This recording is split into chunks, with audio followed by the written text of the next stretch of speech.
Et avec nous, Alexis Génie, bonsoir. Bonsoir. Auteur de L'Art français de la guerre, prix Goncourt 2011. Alors, on ne commémore pas exactement aujourd'hui la fin de la guerre d'Algérie, mais plutôt les morts pour la France pendant la guerre et les combats du Maroc et de la Tunisie. Pourquoi cette date du 5 décembre? Pourquoi les commémorations aujourd'hui? Alors, ça fait partie de ce grand problème de savoir quoi commémorer, quand le commémorer. On avait eu cette date du 19 mars, voilà, qui était le cessez-le-feu, qui convenait à personne, parce que c'était pas la fin, parce que tout dans cette guerre est, comment dire, est sujet à interprétation, à opposition. Voilà, Attention. Attention. Donc tout est symbole, tout est opposition de mémoire. Rien n'est simple. Et alors, je dois vous dire que je me suis un peu perdu là dans le pourquoi du comment Oui. de ce moment-là. Mais on le rappelle, cette date a été fixée en 2003, c'est ça?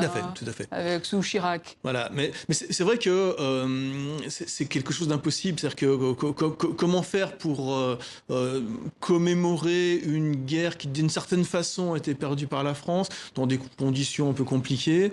Donc, en effet, on botte en touche et on va rendre hommage aux morts. Ce qui est une très bonne chose. Et on voit que cette histoire commune pèse sur la conscience française, sur la vie politique française, même quand on voit les débats sur l'islam, sur le voile, sur l'intégration, c'est la continuité des polémiques de l'Algérie française. Oui, alors c'est une polémique depuis la fin de la guerre d'Algérie, voire même pendant. Enfin, c'est quelque chose qui n'est pas guéri, c'est quelque chose qui est encore souffrant, qui est encore douloureux. J'avais écrit avec Benjamin Stora un bouquin qui s'appelait Les mémoires dangereuses, au pluriel. Car dans cette guerre-là, tout le monde a sa mémoire, tout le monde a sa souffrance, tout le monde a sa façon de raconter l'histoire. Et il n'y a aucune façon globale et consensuelle de raconter cette histoire. Donc ça reste encore un lieu d'affrontement qui, on a l'impression que c'est passé depuis 60 ans, mais non. Il suffit de commencer à tirer le sujet pour que aussitôt les passions reviennent.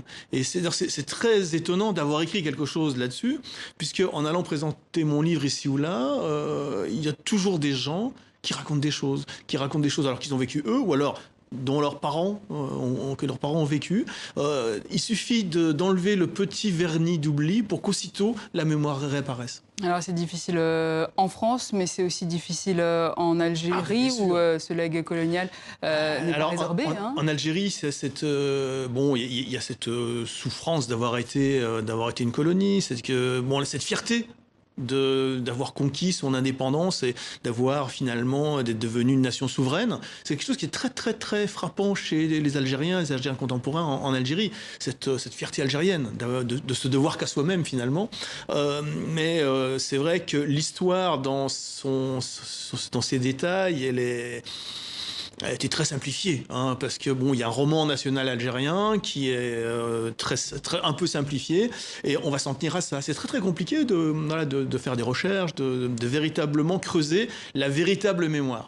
Alexis Génie, merci. Je rappelle que vous êtes auteur de L'Art français de la guerre, prix Goncourt 2011.